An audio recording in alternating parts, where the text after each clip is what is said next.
Okay, thank you. So this is about mechanized monadic equational reasoning for ML references. So I will first give you a bit of background why we reached that. Basically, there's an ongoing project on proving the correctness of type correctness of OCaml, type inference. And this, of course, this is hard. So we could prove it theoretically for subparts, but connecting them is very complex. And writing a type checker for type string star tree might help, but it still suffers from the same difficulties. So the idea was to try somehow alternative approach, where you ensure that the generated type syntax tree enjoys type soundness by translating them into another type system, well, keeping as much of the typing as possible.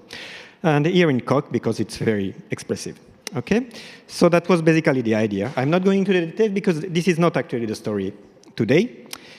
But this translation is important for what I was going to say. So the translation, basically the idea in the translation is that we are going to need, actually, for some operation of OCaml, on the Coq size, you need a syntactic representation of types. So this is why we introduce a type ML type, which represents the ML types. Okay, and then we have a translation function that translates from L type to Coq types. And of course, we are going to translate OCaml computations, so they might have side effects. So we translate in a kind of monad, which takes the store and returns something which is going to be maybe a store combined with either a result or an exception. So the store contains the reference cells, where the reference cells contain the actual type. This is dynamically typed. Exception contain the exceptions. And we need the option for type errors and non-termination. Why type errors? Because when you're doing the encoding, you have to be more expressive than what the actual programs are going to do. So, okay.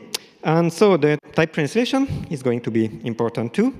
So this type translation, basically, when you translate arrows, function types, you're going to need to introduce, of course, the monad. So the type translation is dependent on the monad. Otherwise, it goes quite systematically. And for reference, you translate them to locations, and this time, while usually we translate the type, we get just the Coq type on this side, but with location, we need to keep the ML type at least inside the location. So the status is that we have core ML, algebraic data types, reference exceptions, while and for loops, lazy values. And so the original idea was to use that as a soundness witness for type checking. But another application is to use that to prove properties of programs by translation. So this is not the first translator from OCaml to Coq, but the approach here is a bit different. So there was already a Coq of OCaml. So what are we? This time we want to use it to prove programs, and we are going to prove them using something which is called monadic equational reasoning. And monadic equational reasoning, there is a library in Coq to do that, which is called monae for monad and equations.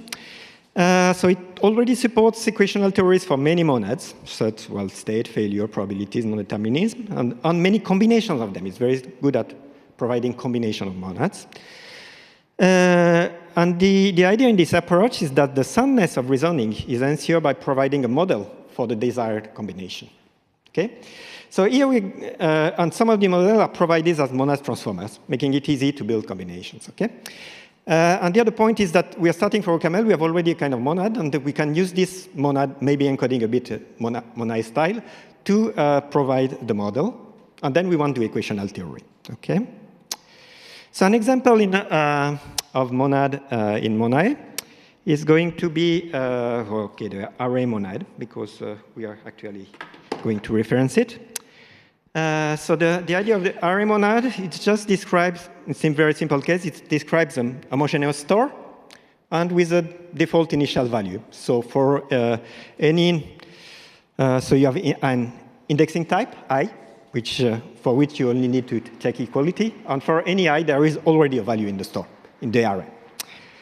And so you get operation, you have operations, I get and a put. And then you have many laws. So here I show only 2, but actually there are more than 10, I think, which represent things what happen when you combine their monadic operations.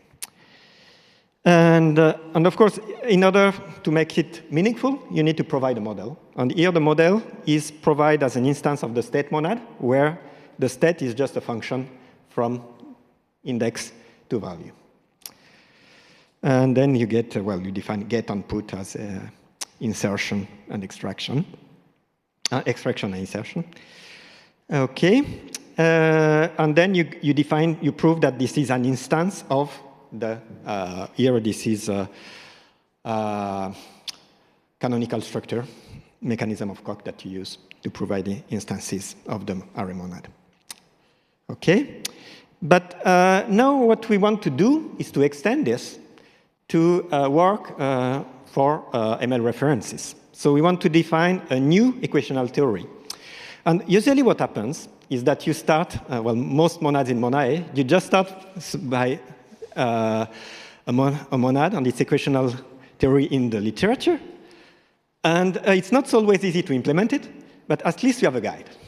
But here we are in a different situation, because what we want to implement is, well, something, I'll say it later. It's basically, it's close to the ST monad in Haskell, which we've just seen in the previous talk. And unfortunately, the ST monad has no equational theory. So we need to define a new one. And what is going to be the approach? The idea is, first, define interface operation, going to be easy. We know what we want to use. Define a model. We already have one. And then we want to add laws to the interface. And we have, of course, you have to prove the laws, otherwise they're meaningless. And then you try to prove some programs using the laws. And if we can prove the program, it's fine. But someday we will find that we don't have enough laws to add new laws. Well, unfortunately, with this approach, you cannot prove that you have just the right number of laws. So actually, we get some randomness, but at this point, this is not the main concern. So what is the type store monad? Well, it's a monad for the references in ML. So the operations are the same as Haskell's ST monads. So you have new, cnew, cget, cput. And I added also crun, which crun is not part of the type store monad itself. It's the type store run monad, which is useful in some situations, but not all cases needed. Okay, so I think you already knew all this operation. The only specific thing here, what we get, the type we get is an ML type.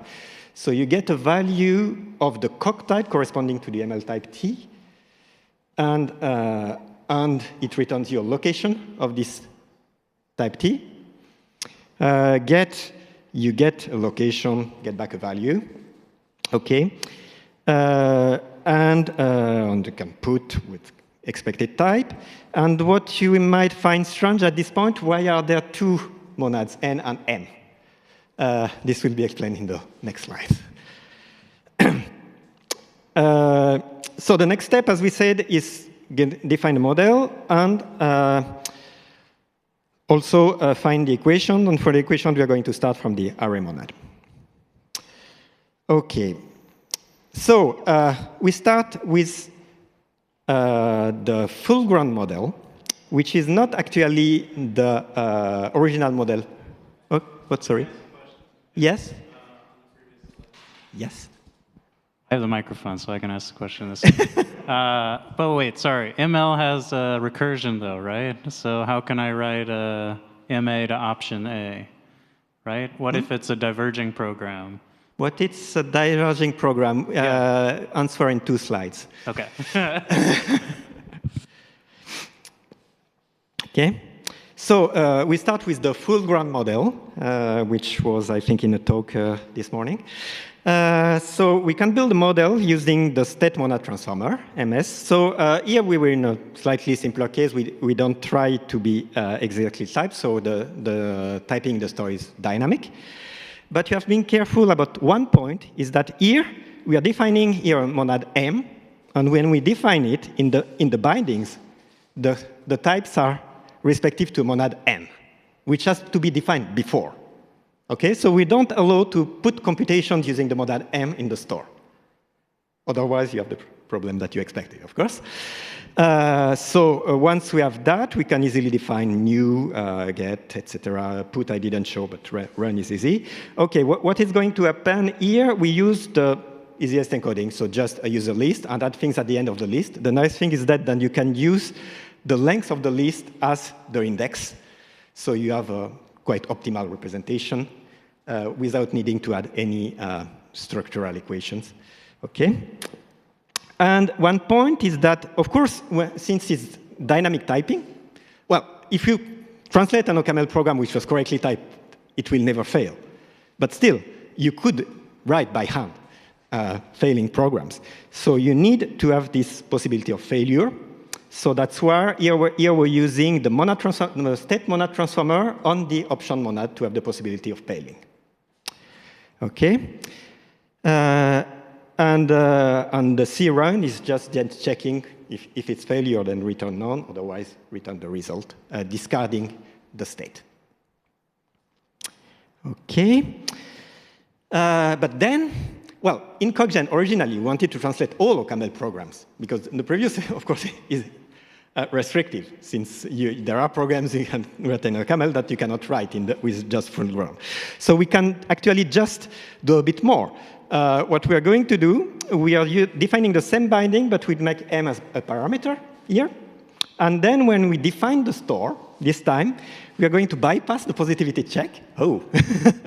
And then define the binding. The parameter of the binding is going to be what we are going to define as monad. OK?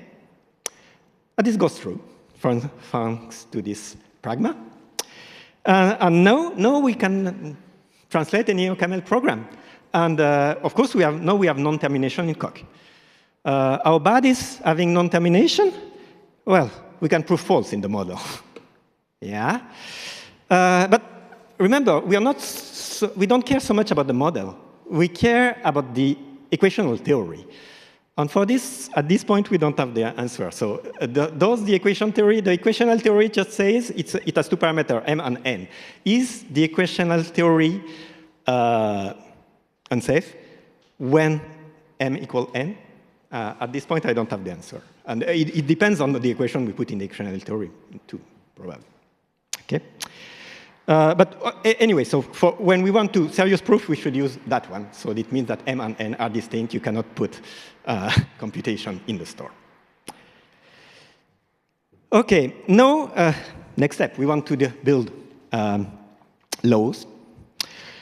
So for the laws, so we have seen already some laws from the array monad. We are going to add laws for the new operation. So for new, what happens for new? Well, if you do new and just get immediately after, it's the same thing as passing the original value to the continuation. If you do new and just put after, it's just the same thing as putting the value in the reference from the beginning, so create it.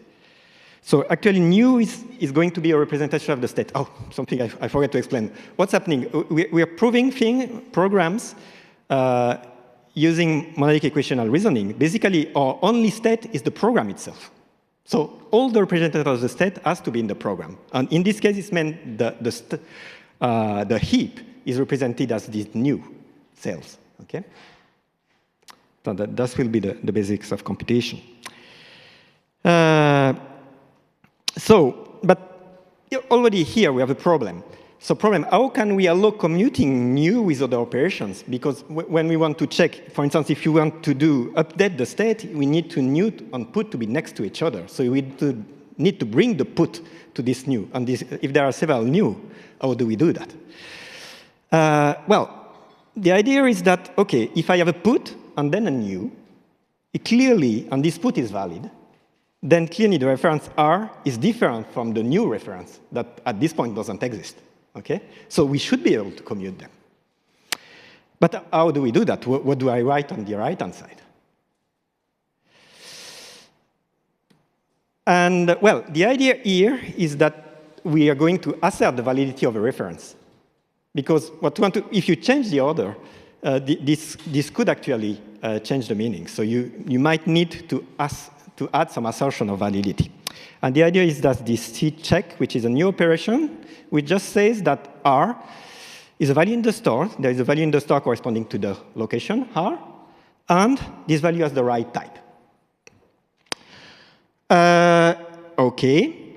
And now we can use this in two ways. Maybe I explain first the second one. So the C check new put is actually the name of the laws I was trying to write on the previous one. So if I C put and C new, I'm writing it on the right-hand side here.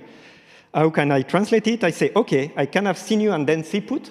But here, it could be that if I just write it that way, it could be actually the reference was precisely the one I've generated here, which would change the meaning, because this one would fail and this one would not fail. So I need to add a check that actually R1 was already valid before that. OK?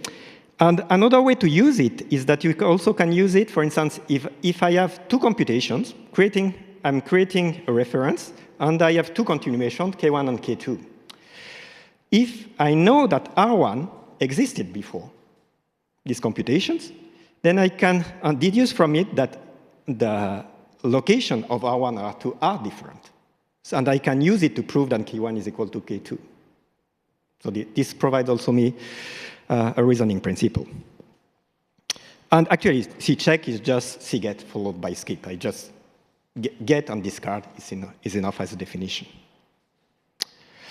OK, are these the only laws? Actually, there are many more. Well, they're probably redundant. Well, originally, the interface use only the new get and put, and check is derived. So actually, the redundant, of course, because then we define the one using check based on the other ones. Well, you don't have to look at all of these. Well, some are trivial, some are less. But in the examples I have next, I will just use C put get C, C new check, and C check new C. So C put get C is, well, a variant of the one we've seen with the two continuations. His idea is if the two locations are distinct, then I can use it to reverse the order of put and get. OK? And then the check, I need to be able to move it around, because it's useful for commutation. So if I have a new, I can add a check just after, of course. I've created a reference. And I can also commute a check on the new. So if I only knew that it's valid, then I can move it later. So I have a check, then a new. I can move the new later, but I still need to keep it before, for the reason previously. OK, so let's go on to examples to have an idea of what happens when you use that. So first, very simple example. Well, how do we do commutation at a distance? So suppose that here I have 3 references, and I just want to update the first one. So I create the 3 references, and then I put S4 in R1. And I want to say that actually the same thing as putting S4 from the beginning. Assuming that, of course, that S4 does not depend on anything before it. Okay?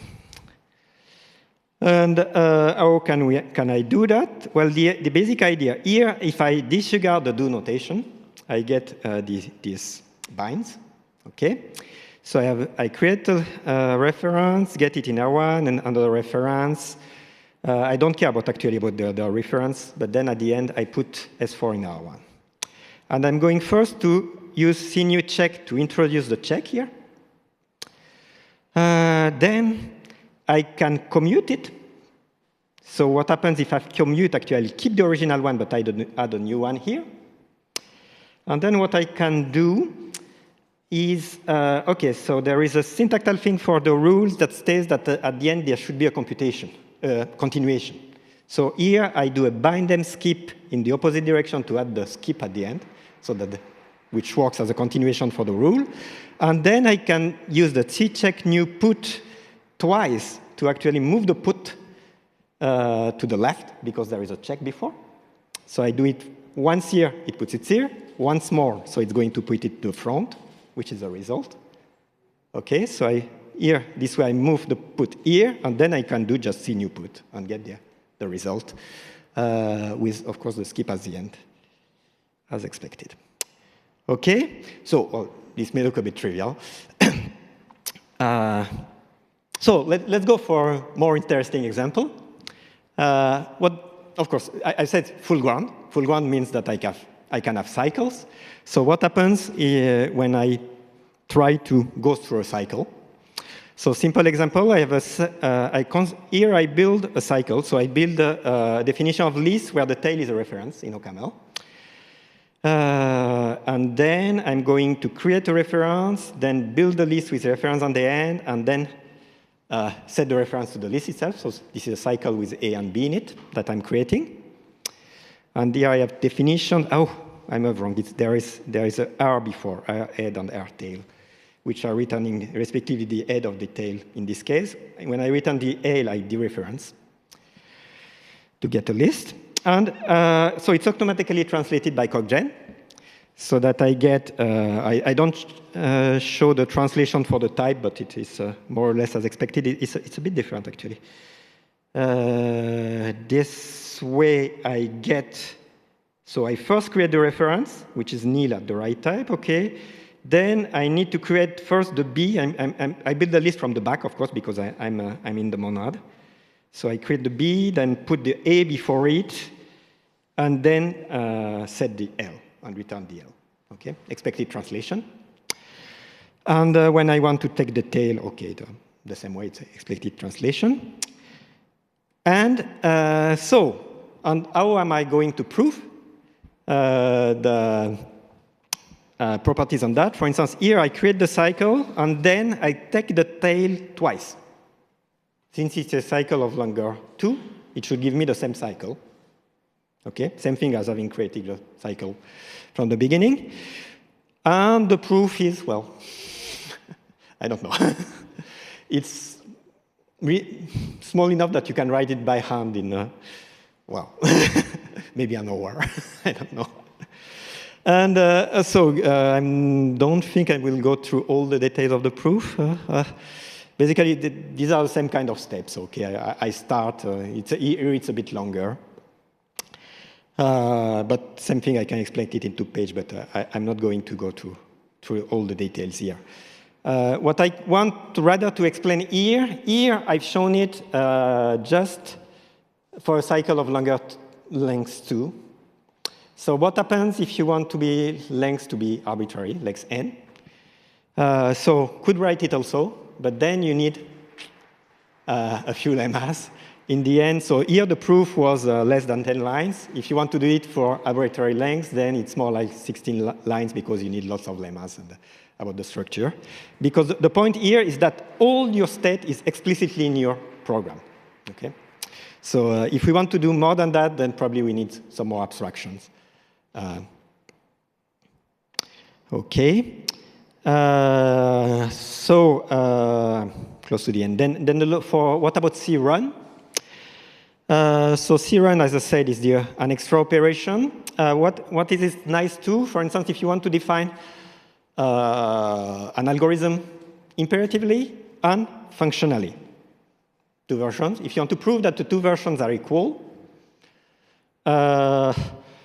it can be a bit painful to do it inside the monad. So using C-run, you can just return a result. Of course, if the result contains references, this is going to be meaningless because they need to have the state to have any meaning. But if you're returning, for instance, a list without references, then it's enough to prove that it's equivalent to a functional version.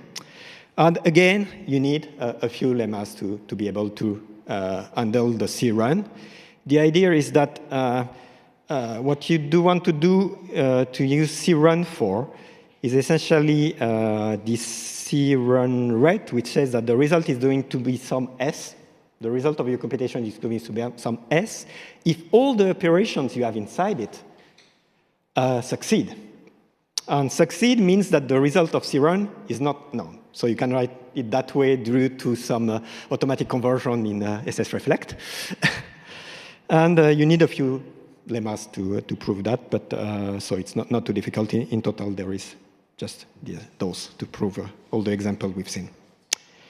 Okay. So a bit about the related work. I should end, I think. So there is OCaml, as I said.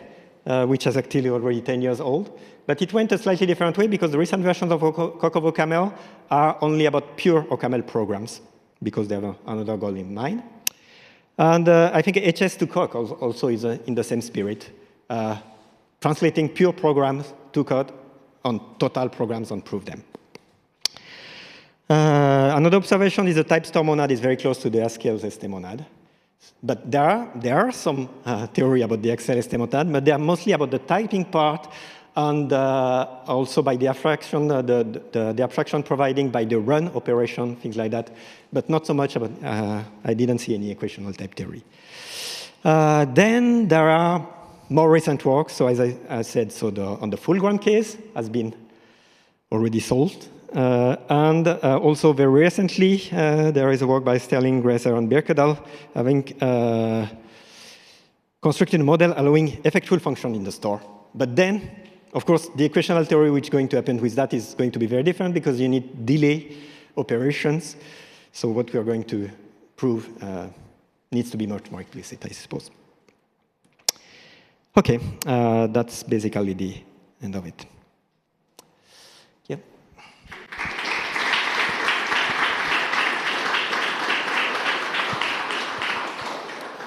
OK, we have time for a few questions.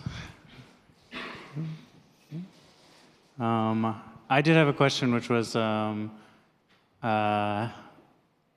you have any equations about kind of garbage collection? I didn't use a reference. Then if I do a new of a reference and then I never use it, that it's equivalent to not do the allocation at all?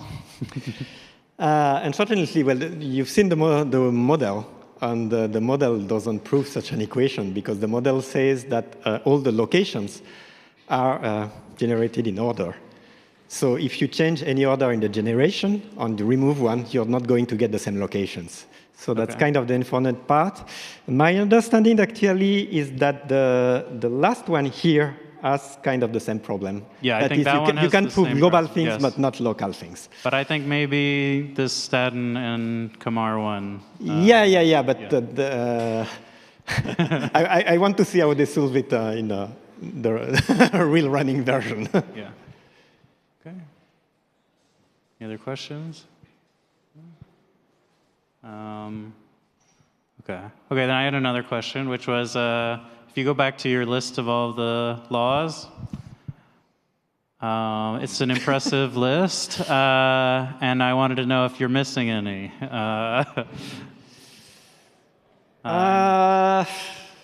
If you didn't prove anything about completeness. Yeah, right. I would expect it to be not so easy because what would mean completeness in that case? If it means there's like a post-completeness, right? That adding any more equations would be inconsistent. But then at least then you have an interesting thing. Is if you remember this one, then if we have post-completeness, it means that we can prove false. So from this point of view, it's at least not true in that case. Of course, if we find about the other one, so the post-completeness is about the theory itself only. Right. Okay. Yes. So is there anything that we can add without contradiction? So of course, in that case, we don't have this problem. Or maybe I guess these freshness equations. But it's interesting because if we are able to prove it, and proving that there is no contradiction, then we've proved that we are free to use this theory. But I guess the fact that you could add freshness equation or garbage collection equations should say that's not complete because it should be consistent to add those. Yes. There should be other models, expect so, different models. But I will. Okay. Then I would want to also define that model. But. Yeah. Okay. Okay. If there's no more questions, then let's thank Jacques again and get our new speaker.